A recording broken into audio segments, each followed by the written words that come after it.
Hello everyone, नमस्कार सभी को। आई होप आप सभी अच्छे होंगे और फिर से आप सभी का स्वागत है। चलिए आज के सेशन में जेपीएससी मेंस पेपर 3 का हिस्ट्री से देखेंगे हम लोग। मॉडर्न हिस्ट्री में एक इम्पॉर्टेंट टॉपिक है हिंदू समुदाय में सामाजिक सुधार आंदोलन। आई होप आपको सेशन अच्छा लगेगा और प्लीज़ आप इसे लाइक और शेयर करना ना भूलें। तो चलिए हम लोग स्टार्ट करते हैं मॉडर्न हिस्ट्री में हिंदू समुदाय में सामाजिक सुधार आंदोलन। ठीक है ना, पेपर 3 में है। तो आई होप आपको सेशन अच्छा लगे तो प्लीज़ शेयर करना ना भूलें। हिंदू समुदाय में सामाजिक सुधार आंदोलन। तो चलिए हम लोग स्टार्ट करते हैं 19वीं शताब्दी में धार्मिक सामाजिक सुधार से। ठीक है, 19वीं शताब्दी में धार्मिक सामाजिक सुधार आंदोलन का भारत एक इतिहास में विशेष महत्व है। ठीक है, इसके बहुमुखी स्वरूप तथा व्यापकता के दृष्टि से इन आंदोलन में संघर्षपूर्ण आधुनिक इतिहास में एक महत्वपूर्ण घटना माना जा सकता है।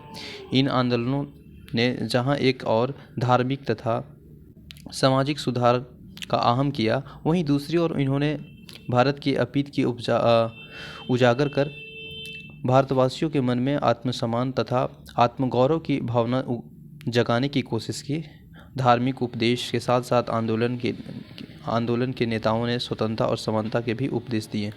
19वीं शताब्दी में भारतीय समाज में धार्मिक अंधविश्वासों में सामाजिक कुरीतियों को जकड़ा हुआ था और पुरोहित समाज में अपना महत्वपूर्ण स्थान बनाए हुए तथा जन सामान्य पर विभिन्न कर्मकांडों तथा निरक्षक धार्मिक कृत्यों की सहायता से वर्चस्व स्थापित कर चुके थे और भारतीय सामाजिक व्यवस्था में छुआछूत, भेदभाव, स्त्री प्रथा, बाल विवाह, बहु विवाह जैसी बुराइयों की भी ग्रस्त थी। ठीक है, से ग्रस्त थी। इसके बाद वहीं ब्रिटेन में तर्कवाद, विज्ञानवाद, मानववाद की भावना अंग्रेजी समाज की प्रगति प्रदान कर रही थी और इन नवीन विचारों के विक्षोभ में भी भारतीय संस्कृति का सुधार का भावना उत्पन्न की तथा ज्ञान का प्रसार किया। धीरे धीरे आधुनिक प्रस्ताव संस्कृति और विदेशी शक्तियों को पराजित करने की चेतना ने जागृत की और नई किरण फैलाए। इस सोच में भारतवासियों में एक प्रतिक्रिया का जन्म दिया और अब भारतीय समाज और संस्कृति का विकृतियों को दूर करने के लिए त्वरित कार्यवाही की आवश्यकता महसूस की गई है। समाज तथा धर्म सुधार आंदोलन के प्रेरित करने वाले कारक देखेंगे। प्रस्ताव शिक्षा का प्रभाव, आधुनिक शिक्षा के माध्यम से उदारवादी विचारधारा का प्रभाव, ईसाई मिशनरी का भी योगदान, ठीक है, कारक है।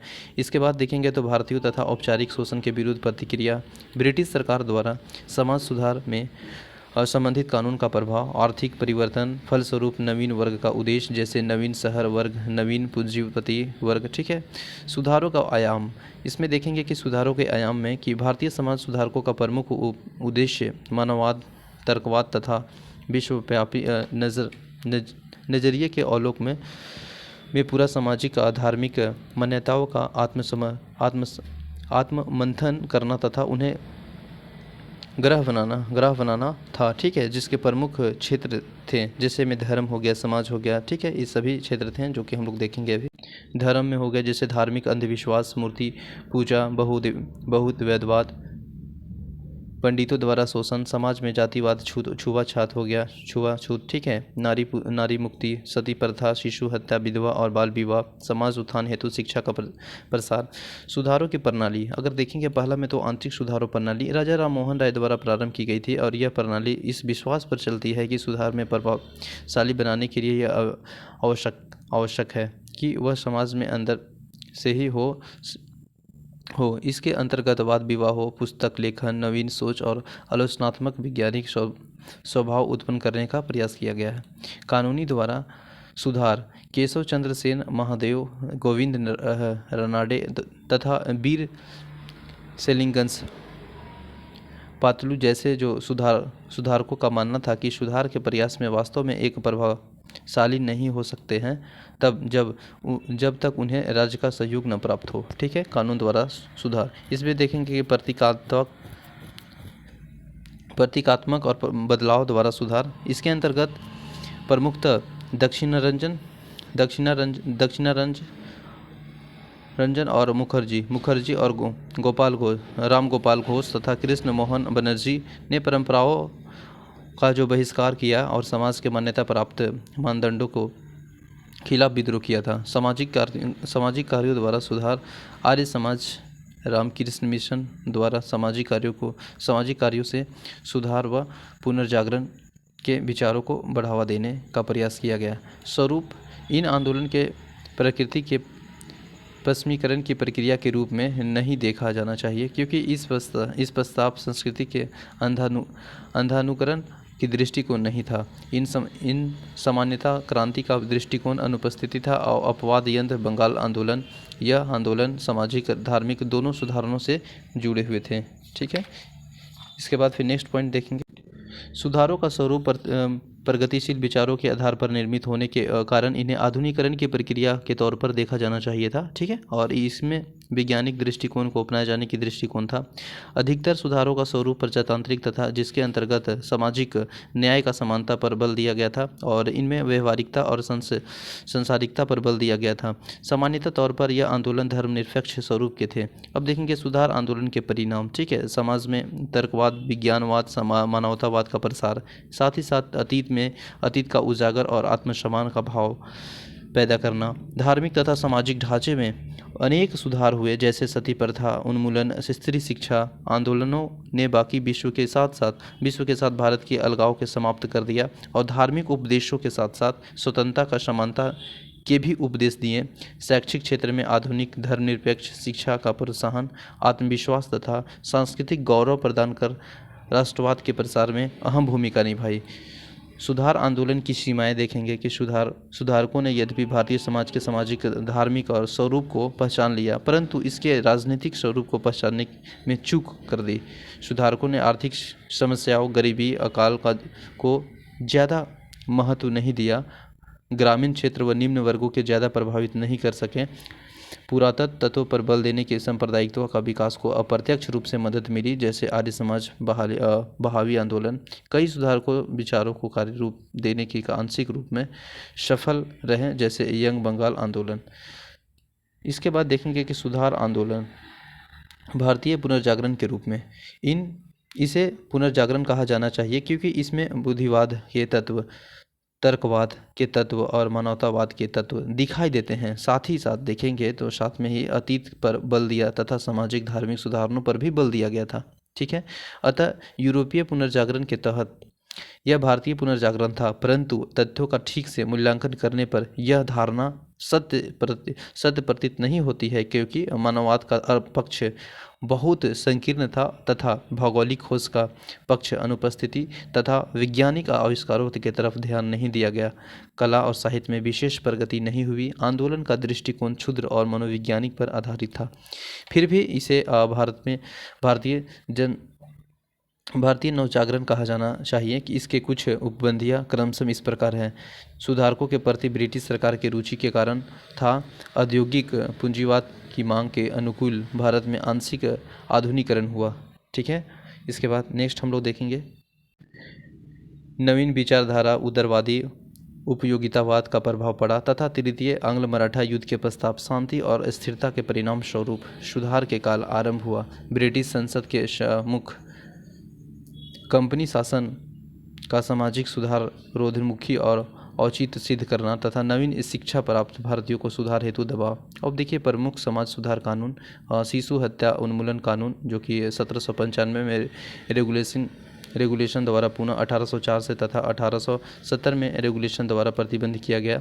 सती प्रथा जो कि 1829 में बंगाल रेगुलेशन 17वां द्वारा बंगाल के प्रतिबंध, ठीक है, माफ़ कीजिएगा, 27 द्वारा बंगाल के प्रतिबंध हुआ है 1829 ईस्वी में बंगाल रेगुलेशन। 1830 ईस्वी में कई बम्बई और मद्रास के लागू किया तथा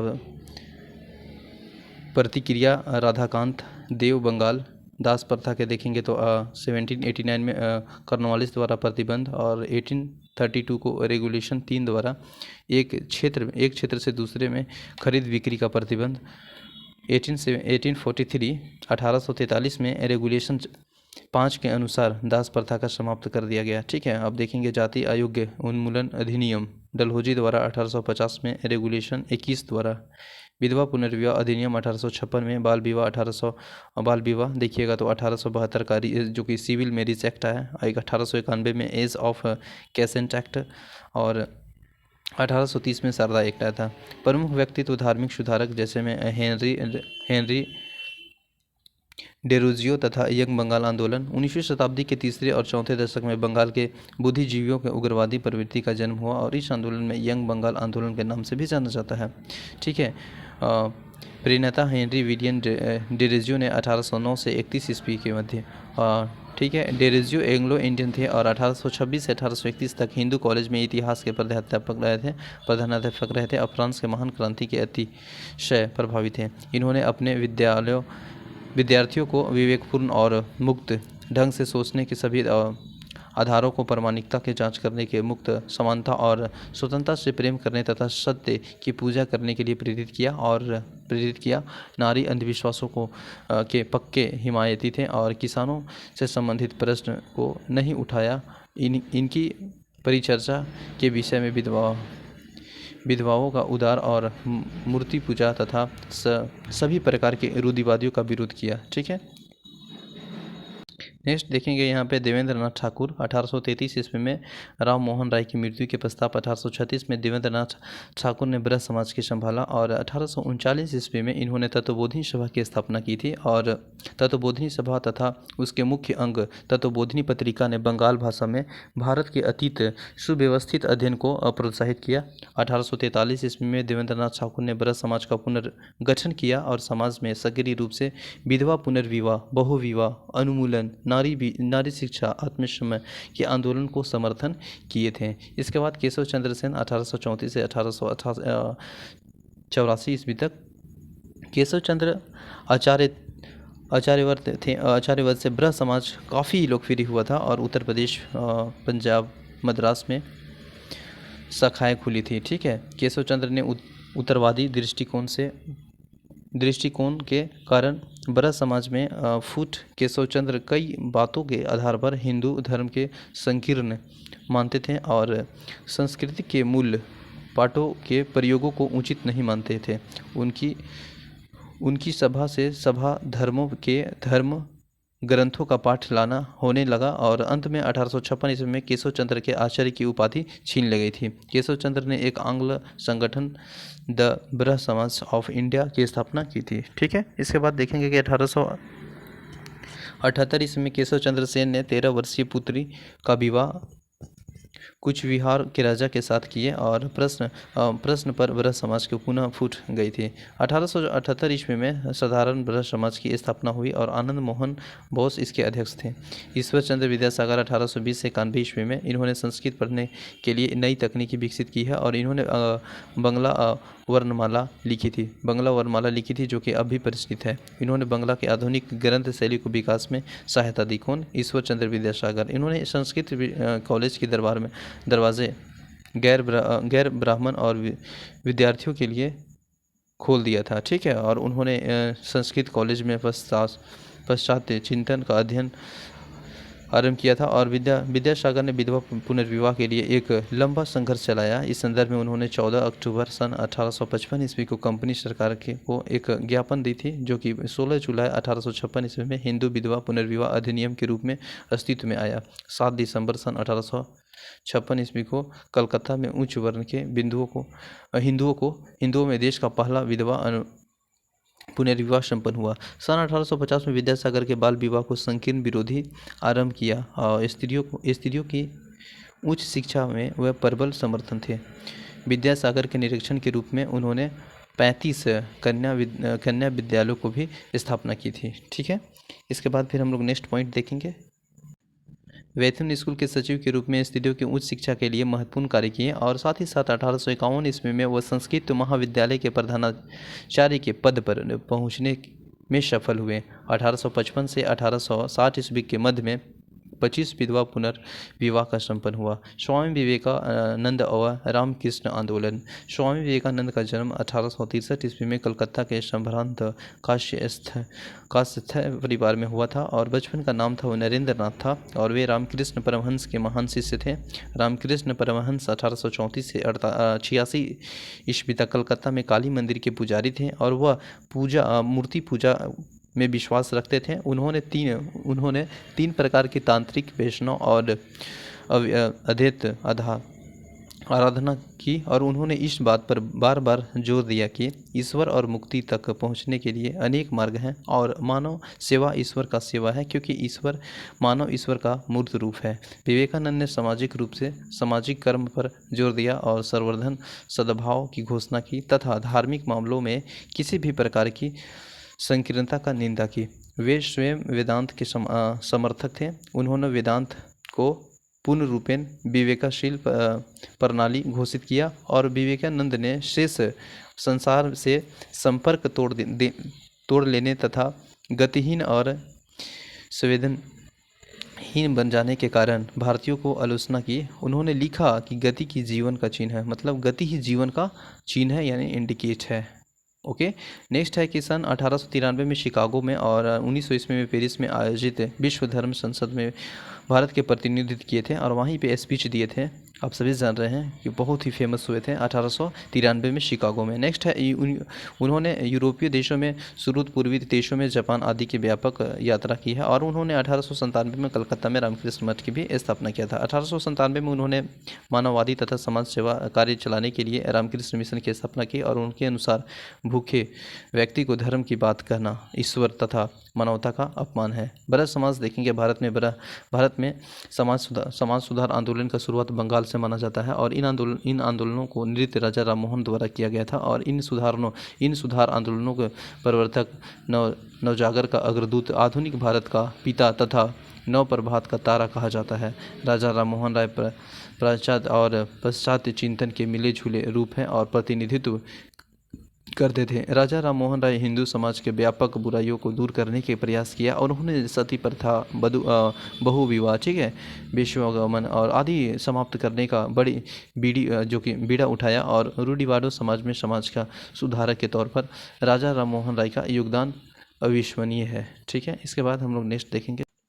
राजा राम मोहन राय ब्रज समाज की स्थापना 1828 में कलकत्ता में की थी, जिसे बाद में ब्रज समाज कहा गया। ब्रज समाज का मुख्य उद्देश्य था हिंदू धर्म के सुधार लाना था और इन सुधारों के तहत भूमि मूर्ति पूजा का विरोध, अन्य धर्मों के अच्छाइयों को अपनाना और एवं ब्रज पूजा तथा एकेश्वरवाद का समर्थन कर सभी धर्मों को एकता पर बल राजा राम मोहन राय ने दिया। ठीक है, राजा राम मोहन राय द्वारा ब्रज समाज में सिद्धांतों के आधार मानव विवेक, वेद और उपनिषद को बनाया। राजा राम मोहन राय ने दार्शनिक और धार्मिक व सामाजिक दृष्टिकोण से सूफी मत के रहस्यवाद और ईश्वर के एकेश्वरवाद, ईसाई धर्म के नीतिपरक और शिक्षा में पश्चिमी और उत्तरवादी बुद्धिवादी सिद्धांत के समर्थक थे। ब्रज समाज द्वारा समाज के योगदान, पहला अगर बात करेंगे पॉइंट में, तो बहुदेवाद तथा मूर्ति पूजा का प्रबल विरोध राजा राम मोहन राय द्वारा किया गया और मूर्ति पूजा को आलोचना के दौरान अपने पक्ष में मजबूती के देने के लिए वेदांतियों का सहारा लिया और कर्मकांडों का विरोध करने के साथ साथ पुरोहितों को आर्थिक ग्रंथ और व्याख्या की उन्होंने आलोचना की और राजा राम मोहन राय द्वारा सामाजिक सुधार की अनुमति नहीं देने के वाले धर्म को भी बदलने की बात कही। सेकंड पॉइंट है कि बहुपत्नी प्रथा तथा सती प्रथा का विरोध। राजा राम मोहन राय स्त्री पर हो रहे अत्याचार के प्रबल विरोध थे, ठीक है, तथा उन्हें बहुपत्नी विवाह का सती प्रथा आदि की आलोचना मुखरता के साथ साथ किया और राजा राम मोहन राय के प्रयासों से सती प्रथा जैसे कुप्रथा पर रोक लगाया जा सका। थर्ड पॉइंट में है इसके अतिरिक्त ब्रज समाज द्वारा विधवा विवाह का समर्थन, बाल विवाह का विरोधी, छुआछूत, अंधविश्वास, जातिगत भेदभाव का भी पुरजोर विरोध ब्रज समाज द्वारा किया गया। ब्रज समाज द्वारा बंगला एवं अंग्रेजी भाषा के प्रचार प्रसार का समर्थन किया गया।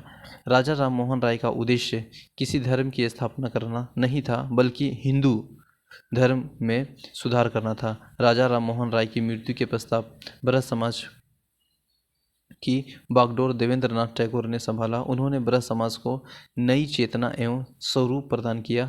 देवेंद्र नाथ टैगोर के समय में ही स्त्री शिक्षा का बढ़ावा, विधवा विवाह का समर्थन, बहुपत्नी प्रथा पर रोक तथा धार्मिक कर्मकांडों के समाप्त करने के कार्य पर बल दिया गया। केशव चंद्र सेन द्वारा 1858 ईस्वी में ब्रज समाज की सहायता ग्रहण की और केशव चंद्र सेन के प्रयास से ब्रज समाज की शाखाओं में विस्तार हुआ तथा ब्रज समाज की शाखाएं बंगाल से बाहर बम्बई और संयुक्त प्रांत पंजाब व मद्रास में भी खुल गई। केशव चंद्र के उदारवादी और विचारों के कारण देवेंद्रनाथ टैगोर के उनका मतभेद हो गया तथा 1856 ईस्वी में केशव चंद्र सेन को आचार्य के पद पर बर्खास्त कर दिया गया। इसके पश्चात केशव चंद्र सेन ने 1866 को भारतीय ब्रह्म समाज की स्थापना भारतीय ब्रह्म समाज के नाम नई सभा का गठन किया और 1878 में केशव चंद्र सेन ने अपनी 13 वर्षीय पुत्र विवाह को वैदिक कर्मकांडों के साथ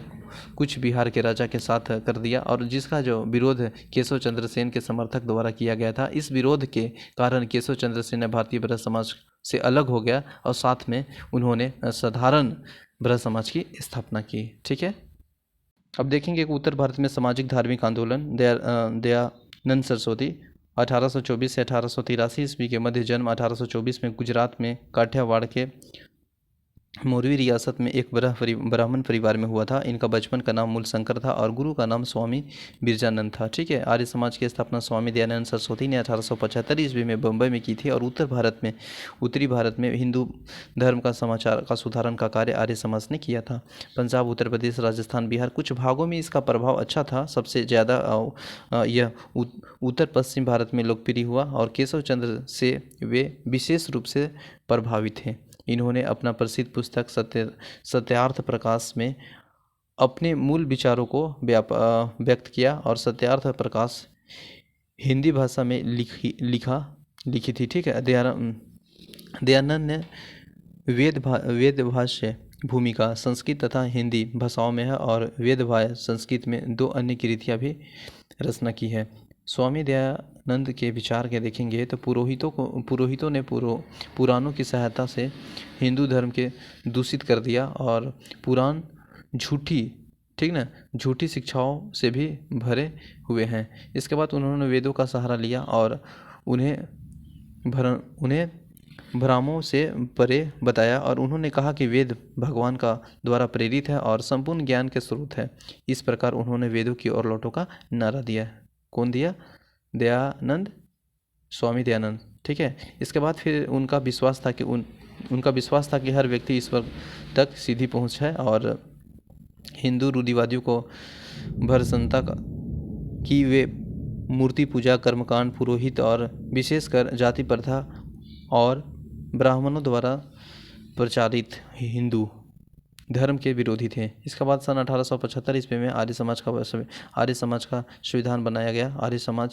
संविधान बनाया गया। इसके बाद 1876 में लाहौर में इसकी प्रक्रिया संकीर्ण गतिविधियां का शुभारंभ किया गया। आर्य समाज सिद्धांत तथा नियम सबसे पहले बम्बई में गठित किए गए और पुनः उनको लाहौर में 1877 ईस्वी में संपादित किया गया। आर्य समाज में सूदी आंदोलन भी आरंभ किया और जिसके अंतर्गत लोगों को अन्य धर्मों के हिंदू धर्म लाने के प्रयत्न किया और वैलेंटाइन सिरोल ने आर्य समाज को भारतीय अशांति का जन्मदाता कहा। ठीक है, महात्मा हंसराज, पंडित गुरुदत्त, लाला लाजपत और स्वामी श्रीदानंद इसके विशिष्ट कार्यकर्ताओं में से थे और सन 1883 ईस्वी में दयानंद की अजमेर में मृत्यु हो गई। ठीक है, शिक्षा के क्षेत्र में कार्य देखेंगे कि 1883 में लाहौर में दयानंद एंग्लो वैदिक स्कूल की स्थापना हुई जो कि 1889 को दयानंद एंग्लो कॉलेज बन गया। ठीक है, 1902 ईस्वी में हरिद्वार जो कि कांगड़ी में गुरुकुल विश्वविद्यालय की नींव रखी थी और स्वामी दयानंद के आर्थिक विचारों को स्वदेशी का विशेष महत्व था। वे पहले व्यक्ति थे जिन्होंने स्वराज शब्द का प्रयोग किया और विदेशी वस्तुओं को बहिष्कार करने तथा स्वदेशी वस्तुओं को प्रयोग की शिक्षा दी। सत्यार्थ प्रकाश 1883 ईस्वी में प्रमाणित संस्करण में उन्होंने लिखा कि कोई कितना भी कहे परंतु स्वदेशी राज्य सर्वोपरि होता है। ठीक है, 1892 ईस्वी में मांसाहारी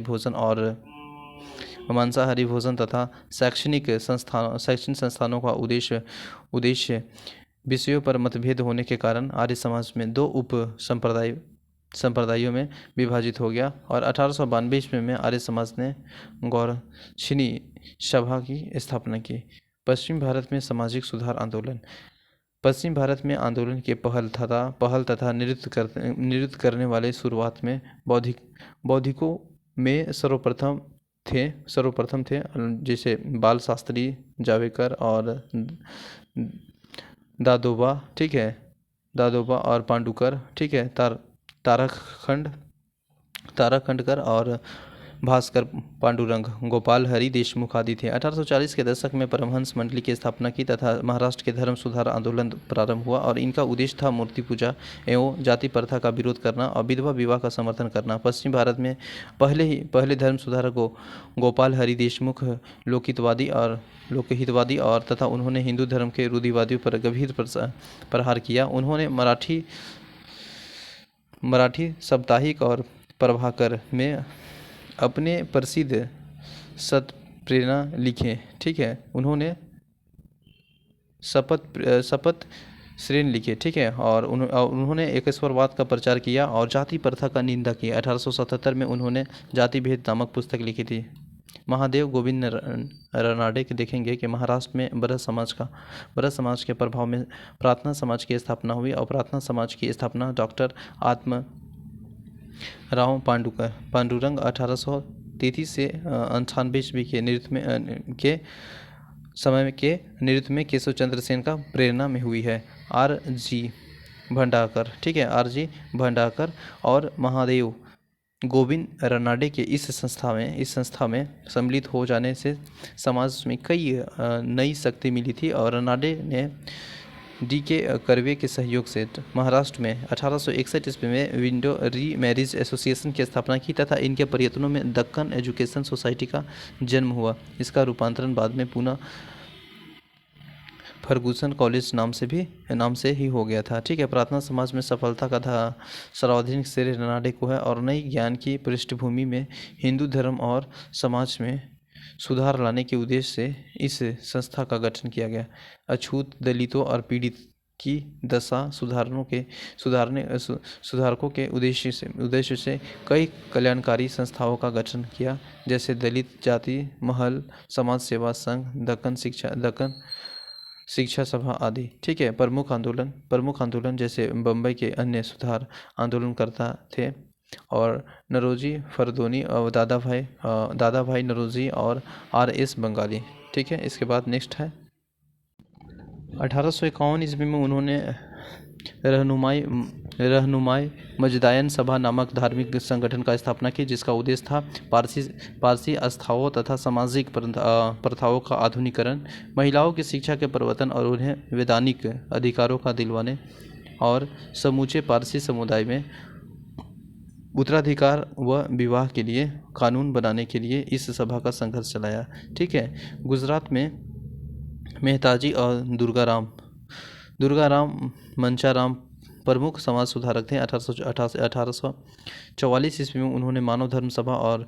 यूनिवर्सल रिलीजियस सोसाइटी की गठन किया गया और उन्होंने शिक्षित नौजवानों के 1848 ईस्वी में छात्र साहित्यक और वैज्ञानिक समिति की स्थापना की, जिसमें 2 शाखाएं गुजराती और मराठी ज्ञान प्रसारक मंडलियाँ थी, ठीक है।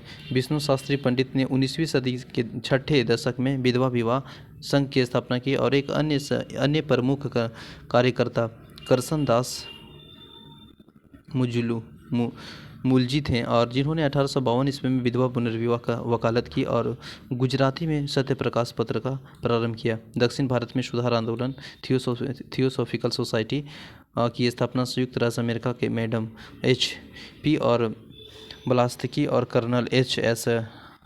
ऑलकॉन्ट ने की थी और भारत में थियोसॉफिकल सोसाइटी का मुख्यालय 1882 ईस्वी में मद्रास के निकट IHR में स्थापित किया गया और 1907 ईस्वी में एनी बेसेंट इसकी अध्यक्षता बनी और फिर यह आंदोलन काफ़ी लोकप्रिय हुआ।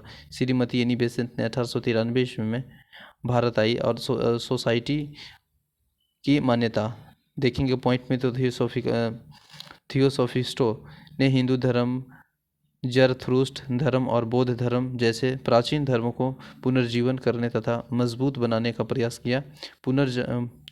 पुनर्जन्म तथा कर्म में विश्वास, ठीक है। मानव को व्यापक बंधुत्व की शिक्षा दी, वेदांत में विश्वास, उपनिषद के दर्शन द्वारा प्रेरणा ग्रहण ली।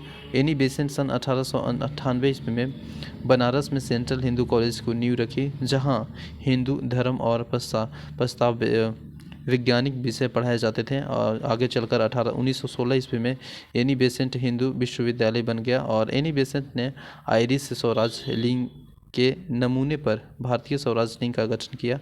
अन्य आंदोलन दक्षिण भारत में देखेंगे तो केशव चंद्र सेन मिशनरी गतिविधियों के फलस्वरूप 1864 ईस्वी में मद्रास में वैद्य समाज ऑफ साउथ इंडिया की स्थापना। 1871 में साधारण ब्रज समाज नेता शिवनाथ शास्त्री मद्रास गए और आंदोलन की शक्ति प्रदान की। इसके बाद नेक्स्ट हम लोग देखेंगे एच बुचिहान पतलू और आर वेंकट रत्नम समाज में प्रमुख नेता थे और मद्रास में ब्रज समाज ज़्यादा प्रार्थना समाज का प्रभावी रहा था। दक्षिण में प्रार्थना समाज के प्रसार का सबसे बड़ा श्रेय वीरसालिंगन पुतलू को जाता है, ठीक है। और 1878 में उन्होंने तेलुगु प्रसिद्ध में आंदोलन की शुरुआत की और राजमुंद्री सोशल रिफॉर्म एसोसिएशन की स्थापना की। गुरुद्वारों का प्रबंध सुधारना था, ठीक है। अकालियों के नेतृत्व में 1921 ईस्वी में सिख जनता ने इसकी विरोधी किया और महतो और उनकी सहायता करने वाली सरकारों के विरुद्ध एक शक्तिशाली सत्याग्रह शुरू किया, ठीक है। 1922 ईस्वी में सिख गुरुद्वारा एक्ट पारित किया गया जिसे 1925 ईस्वी में संशोधन किया गया। नारी मुक्ति के प्रयास राजा राम मोहन राय के तत्कालीन गवर्नर जनरल विलियम बेंटिंग की सहायता से सती प्रथा के विरुद्ध जो कि व्यापक आंदोलन चलाया, उसके फलस्वरूप सरकार ने 1829 ईस्वी में सती प्रथा पर रोक लगा दी। पहले यह नियम केवल बंगाल के लिए था, फिर 1830 ईस्वी में यह बंगाल और मद्रास लागू कर दिया गया, ठीक है।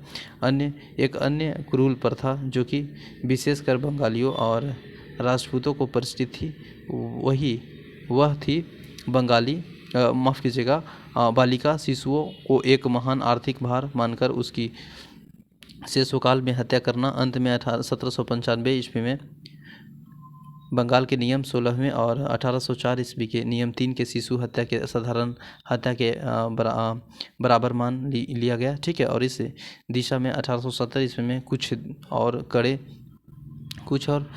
कानून बनाए गए थे। अब विधवा पुनर्विवाह के पक्ष में ईश्वर चंद्र विद्यासागर में सर्वाधिक सशक्त आंदोलन चलाया। 1856 ईस्वी में हिंदू विधवा पुनर्विवाह अधिनियम उन्हीं के प्रयत्नों पर पारित हो सका। और पश्चिम भारत में प्रोफेसर D.K. कैरविक और मद्रास के वीरेनलिंगम ने इस दिशा को प्रयत्न किया। प्रोफेसर कर्वे पूना में 1899 ईस्वी में, ठीक है, एक विधवा आश्रम में स्थापना किया और उन्होंने 1906 में बम्बई में भारतीय महिला विश्वविद्यालय की स्थापना की थी, ठीक है। बाल विवाह का विरोध 1872 ईस्वी में सिविल मैरिज एक्ट पारित हुआ और बाल विवाह के विरोध में पारसी सुधारक B.M.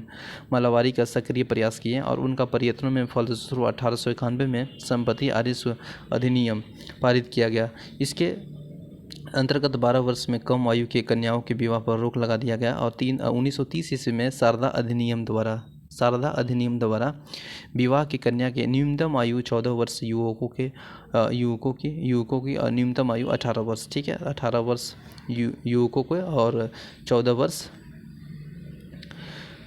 ठीक है, 14 वर्ष कन्या के और 18 वर्ष युवकों को निश्चित किया था। कब क्या? 1930 ईस्वी में। कुछ इंपॉर्टेंट फैक्ट देख लेंगे, जैसे स्त्री शिक्षा 1819 में, स्त्री शिक्षा हेतु कलकत्ता तरुण स्त्री सभा का स्थापना। श्री J.E.D. वेटन 1849 ईस्वी में कलकत्ता में एक बालिका विद्यालय की स्थापना। पंडित ईश्वर चंद्र विद्यासागर बंगाल के कम से कम 35 बालिका विद्यालय की विद्यालय के संबंधित हैं और बम्बई एल्फिंस्टन संस्था ने इस दिशा में उल्लेखनीय कार्य किया। और 1854 ईस्वी में चार्ल्स वुड डिस्पैच ने स्त्री शिक्षा की आवश्यकता पर बल दिया। 20वीं शताब्दी के सामाजिक सुधार आंदोलन की विशेषता यह थी कि अखिल भारतीय और प्रादेशिक स्तर पर बहुत ही संस्था इस उद्देश्य से बनी थी। और श्री महादेव गोविंद रानडे ने सीमित उद्देश्यों को लेकर 1887 ईस्वी में भारतीय राष्ट्रीय सामाजिक सम्मेलन की स्थापना की। 1903 में बम्बई समाज सुधारण सभा बनाया गया और स्त्रियों ने स्वयं भी अपने अधिकारों की रक्षा हेतु 1927 ईस्वी में अखिल भारतीय महिला संघ का स्थापना किया। हिंदू उत्तरवादी अधिकारों 1956 ईस्वी में लड़कियों को लड़के के समान सह उत्तराधिकारी बना दिया, ठीक है। हिंदू विवाह अधिनियम 1955 ईस्वी में विशेष परिस्थिति में विवाह समाप्त करने की अनुमति दी। तो चलिए ये टॉपिक इंट होता है। आई होप आपको सेशन अच्छा लगा होगा और काफ़ी इम्पोर्टेंट टॉपिक है मॉडर्न में हिंदू समुदाय में सामाजिक सुधार आंदोलन। तो मिलते हैं नेक्स्ट सेशन में। Thank you everyone. जय हिंद।